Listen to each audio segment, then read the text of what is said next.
오늘 저는 에베소서 1장 말씀을 가지고 성도를 향한 하나님의 뜻이라는 말씀으로 함께 오늘 말씀을 나눠보겠습니다. 저는 한때 이 사역자의 길을 포기하려고 했던 때가 있었습니다. 바로 군인 시절이었을 때였는데요. 저는 군대가 체질에 맞았었습니다. 맨날 축구를 할 수 있었고 또 맛있는 밥을 주고 또 이렇게 꼬박꼬박 월급을 주었던 곳에서 저는 안정감을 느꼈습니다. 사실 제일 긴장을 해야 하는 직업임에도 불구하고 그곳에서 안정감을 느꼈으니 참 아이러니합니다. 그렇게 군대에 더 오래 있기 위해서 저는 장기 복무 신청을 하려는 찰나에 이제 학부 때 친했던 저의 형님께 저의 결심을 얘기를 했습니다. 그러자 그 형님께서는 저에게 책 2권을 소개해 주며 이 책을 읽어보고 너의 결정을 좀 생각해 봐라 라며 이렇게 했었습니다.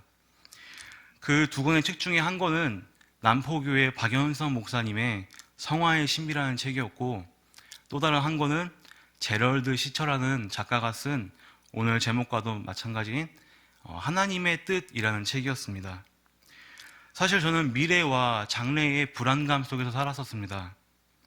하나님이 나에게 아브라함처럼 야곱처럼 직접 말씀해 주셔서 나의 앞길을 예비해 주셨으면 좋겠다라는 그러한 심정 또한 있었습니다. 나의 앞길을 하나님이 정해줬으면 정말 그 길을 잘 갈 수 있을 것 같다는 자신도 있었지만 하나님의 말씀은 저에게 임하지 않았었습니다.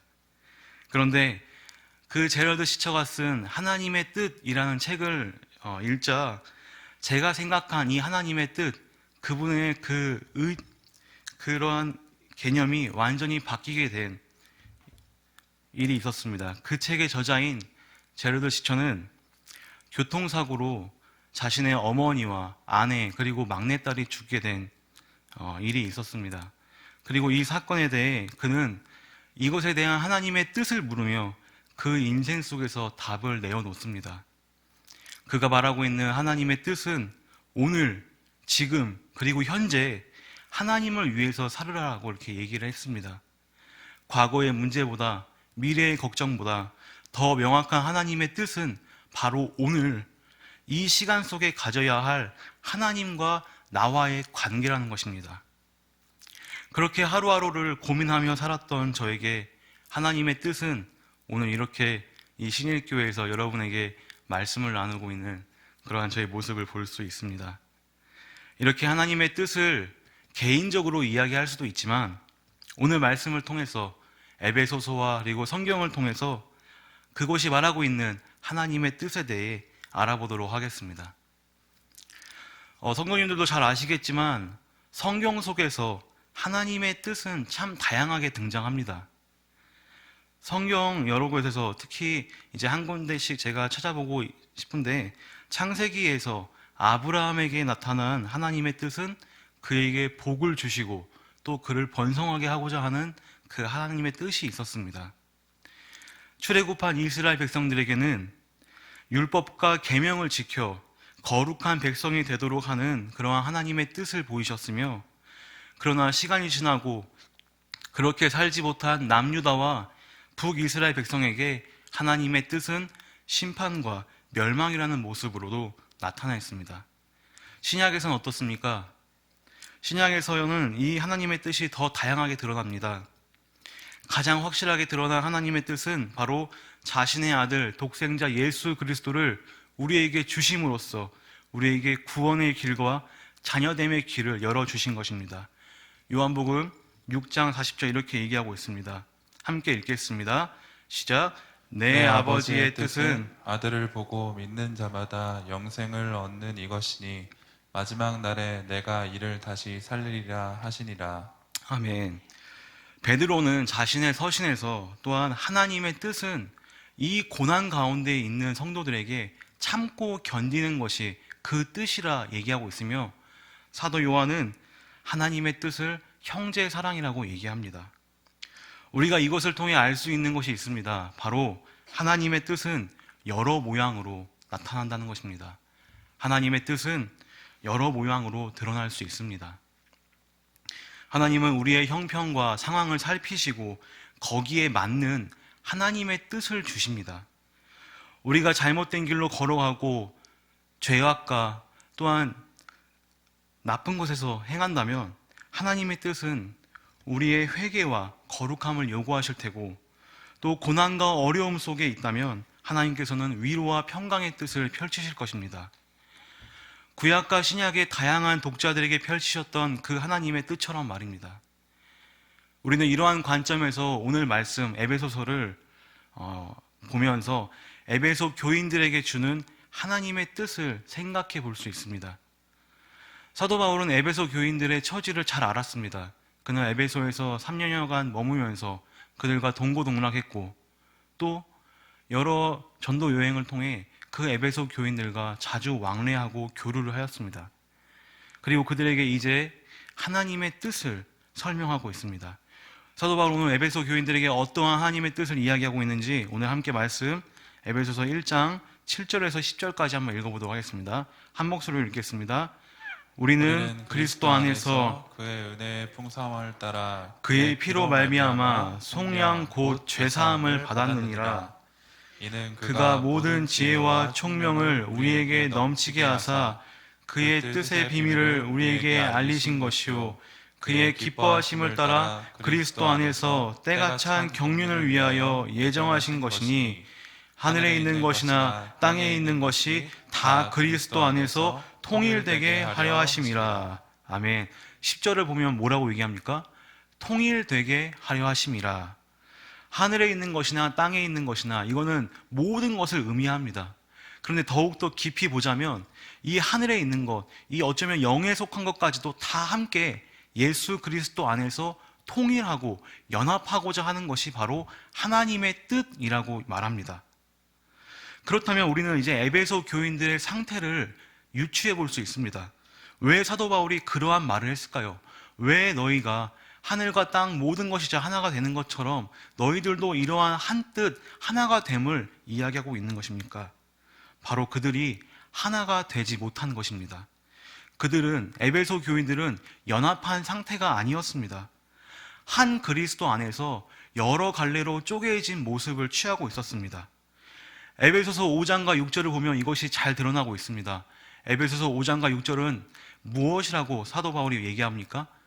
자녀와 부모의 갈등, 종과 상전의 갈등, 남자와 여자, 부부의 갈등 등을 이야기하면서 그러한 하나되지 못함을 이야기하고 있습니다.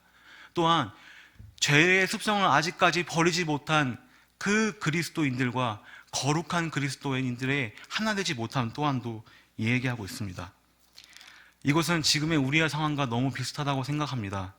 가정에서 원만하지 못한 부부 생활과 부모와 자녀라는 세대 차이, 그리고 기성세대와의 갈등, 종과 상전이라는 것을 현재로 가지고 오면 가진 자와 없는 자와의 대립을 우리 주변에서 쉽게 볼 수 있습니다. 사도 바울은 이러한 에베소 교인의 문제점을 직시하고 그들에게 바라는 하나님의 뜻이 바로 그리스도 안에서 하나가 되는 것임을, 그리스도 안에서 연합하는 것임을 말하고 있는 것입니다. 그런데 우리가 눈여겨볼 것은 사도 바울이 이 에베소 교인들에게 하나님의 뜻을 말하기 전에 죄사함에 대해서 이야기하고 있습니다. 오늘 7절 말씀 이렇게 얘기합니다. 우리는 그리스도 안에서 그의 은혜의 풍성함을 따라 그의 피로 말미암아 속량 곧 죄사함을 받았느니라.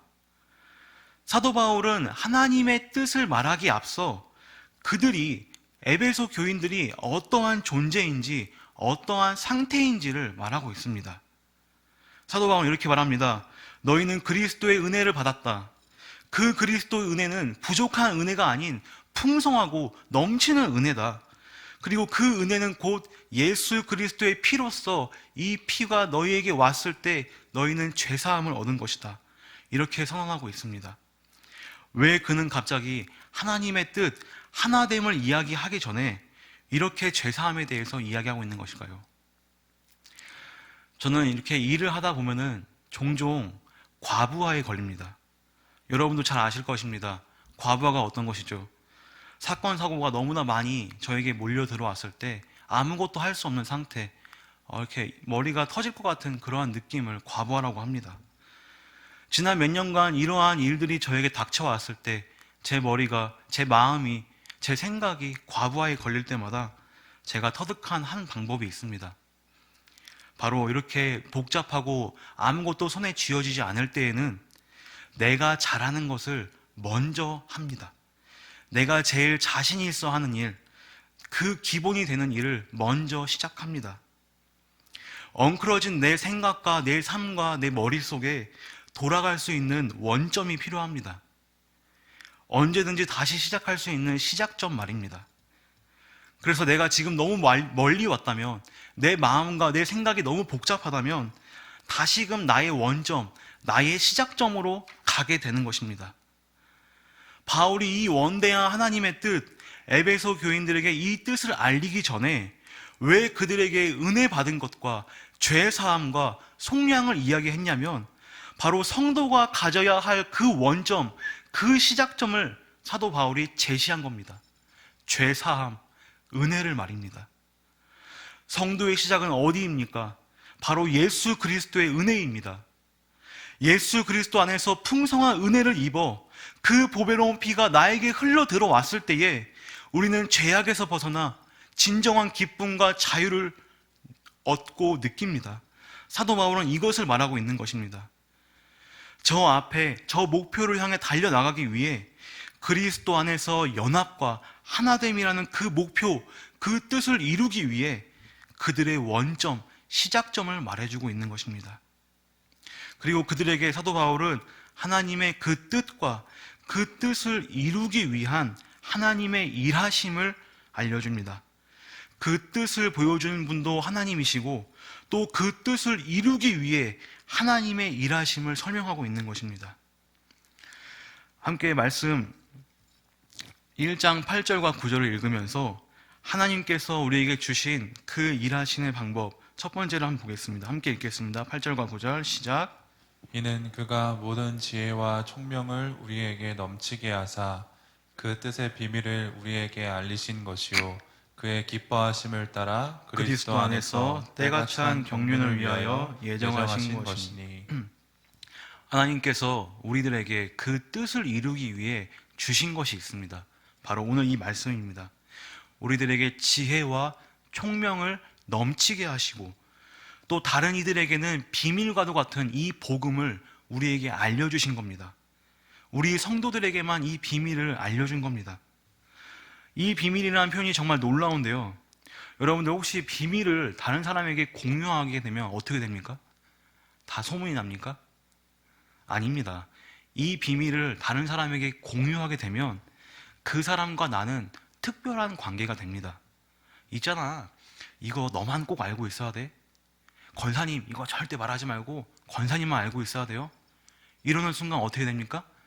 그분과 나와의 관계가 굉장히 돈독해지고 특별한 관계로 되는 것입니다. 비밀이라는 것은 이러한 특징이 있습니다. 그런데 사도 바울은 이 복음이, 이 은혜의 복음이 바로 비밀이라고 얘기합니다. 그렇게 표현합니다. 우리들은, 성도는 이 비밀을 이해한 사람들입니다.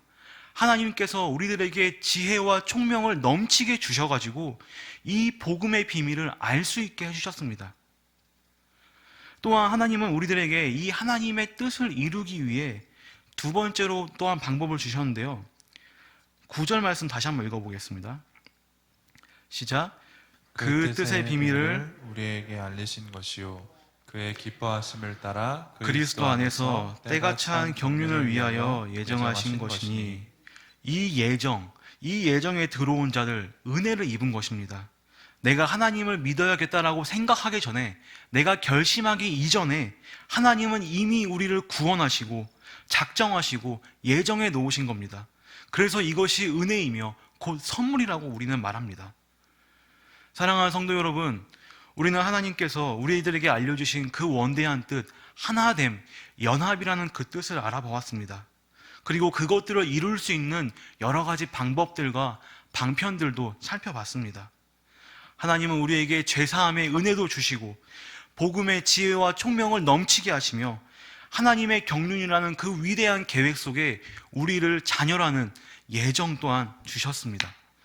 그리하여서 우리 오늘 말씀 12절의 말씀과 같이 이는 우리가 그리스도 안에서 전부터 바라던 그의 영광의 찬송이 되게 하려 하심이라. 이 궁극적인 하나님의 뜻, 영광의 찬송이 되게 하려 하심이라, 여기까지 우리를 이끌어 가시는 겁니다.